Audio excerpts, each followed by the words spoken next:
A political column in Rolling Stone magazine is suggesting America's millennial generation should push for, quote, a fair society. And this is a quote. As much as unemployment blows, so do jobs. What if people didn't have to work to survive? Is this a joke? No, I mean, it isn't. This is actually how a lot of millennials think, and this is how the Occupy Wall Street movement thinks. This is a group of people who graduated with degrees in lesbian dance theory and then were surprised when they didn't get a six-figure paycheck out of college. So in the very rare case where a leftist uses evidence, logic, and empiricism, how do I combat, like, statistics they propose? Who is it and when has it happened ever? I agree with you that, like, biologically a man is a man and a woman is a woman. I was just wondering what you see the detriment of society, like why we can't, like, let a transgender, like, woman be called she or something.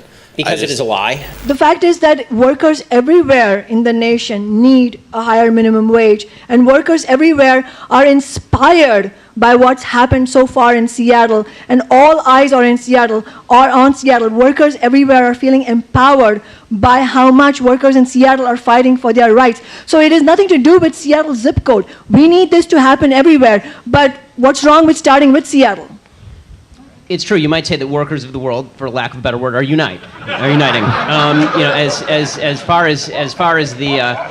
It's easy to make facetious comments. It's very hard to dispute data. Well, since you provided no data in that actual answer, it's not that difficult. In your video where you debunk white privilege, you talk about how white privilege is a made-up term by privileged minorities. So I was wondering if you can elaborate on some of the privileges that you think minority groups have. Okay, so in privileges in the law, so when I say privilege, I'm actually going to talk about legal standing. Okay, so affirmative action is a privilege. Affirmative action is a privilege. Subprime mortgages designed to appeal to minority recipients without proper qualifications, that is a privilege. Now, those are a couple examples of privilege.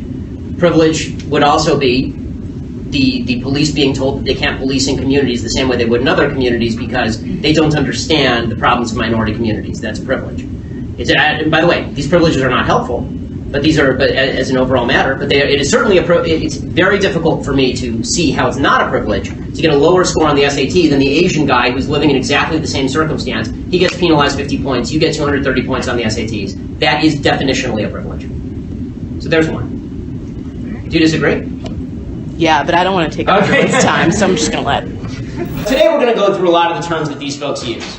And these are terms that I'm sure you have heard because you're on campus, and for people who are watching online, you may have not have heard these because you exist in the real world where mommy and daddy don't pay the bills, and you're not paid to believe in the power of your dreams, and no one cares about your feelings.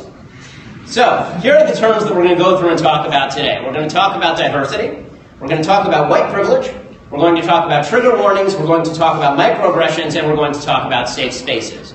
So the Hall of Fame of Stupidity. Now, this exercise may in fact trigger some people, so consider this your trigger warning. I don't care how you feel. And if your feelings are hurt, I'm not sorry in any way. No.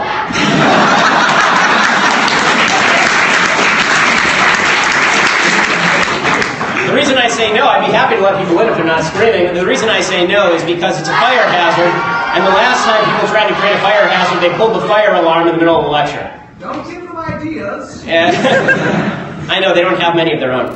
How do you say that some people don't have privilege when you basically just said that trans people aren't valid? They're not a thing. They're just girls pretending to be boys or boys pretending to be girls. Okay. The idea that sex or gender are malleable is not true. Okay, and I'm not denying your humanity if you're a transgender person. I am saying that you are not the sex to which you claim to be.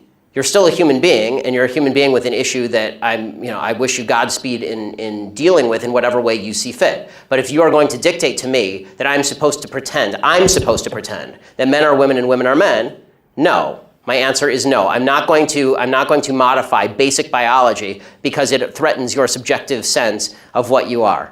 Millennials are more likely to be lean Democrat, or now socialism is on the rise. How do we convey conservatism to them and show them the light? What people on the left tend to hear from people on the left about politics is socialism is moral. It's the right thing to do. You're rich, that guy's poor. Wouldn't it be more moral if you were both not quite as polarized on the spectrum? You know, if you have $10, does it really hurt you to give up $2 to that guy who has $3? Aren't you both better off now?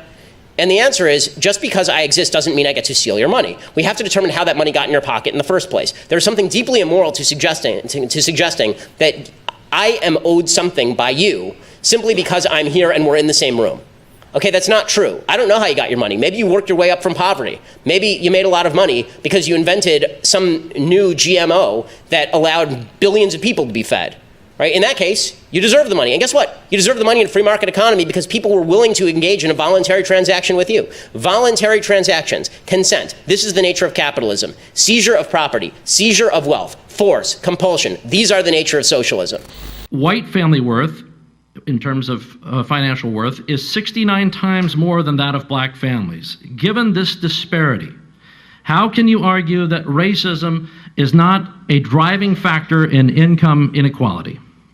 Because it has nothing to do with race and everything to do with culture. And when you have a culture that doesn't, you know what? Explain to me. You explain to me why black kids aren't graduating high school. Explain that one to me.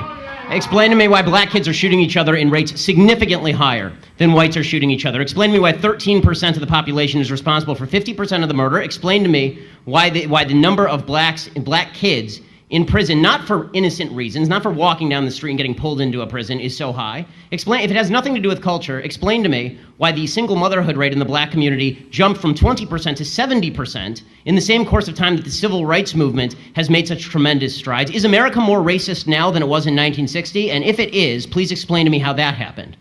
So, the wage gap between men and women, what would your opinion on this? I mean, it's not my opinion, it's statistical fact. This is bullshit. Okay, the 78 cents on the dollar myth is just that. It's a myth. Time magazine actually found as early as 2010 that in the 50 biggest cities in the United States, women were actually earning more than men. If they had the same job qualifications, the same number of years in the workforce, the same number of hours worked, the reason that women on average are paid less is because women take time off, they take less risky jobs, they don't take as much time at work, they would rather be home with their families. These are choices that women make, and it's astonishing to me that feminists actually degrade those choices as though it's a terrible thing when a woman takes time off. Well, it's her choice. I mean, I thought that was your whole deal. I think that if you are looking at your own lives, what you would like for your own families, for all your loved ones, what is it that you look for? You look for a decent standard of living. You look for good schools for your children, decent, good quality food, nutritious food, a safe neighborhood, decent housing to live in. You're looking for all these things. So are all those 100,000 workers who need something close to a living wage. And I really agree, you know, $15 an hour is not enough, but it is really disingenuous to say that it's not enough and then not fight for something like 15 or even more. Ben? People want a lot of things, you know, housing, health, you know, to live forever, a pony. I mean, there are a lot of things that we all want out of life. The reality is that there is no pony tree, which makes it difficult. So when it comes to the morality of this, bottom line to me is it is not vicious, cruel, or immoral for me to make you an offer that you consensually accept.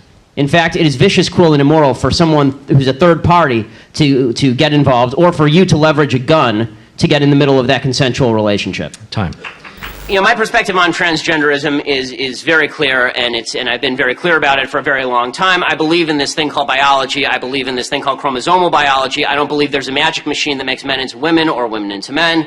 I think that if you have the biology of a man, you are indeed a man, and what you think in your head does not make it so. If you think you're Napoleon Bonaparte, you're not, and if you think that you're a woman when you're a man, you are still a man who thinks he's a woman. And I think it is actually cruelty. I think it's cruelty to people who suffer from gender dysphoria to suggest that the mental illness that is gender dysphoria can be cured by cutting up your body. That is not the problem. And the proof that it's not the problem is that after people cut up their bodies, their suicide rate is precisely the same as it was before they had the surgery. So passing this off as, oh, the only reason the suicide rate is 40% is because people are mean to transgenders, that's a bunch of crap. The reason that the suicide rate is 40% is because there is a high comorbidity between depression and suicidality and gender dysphoria.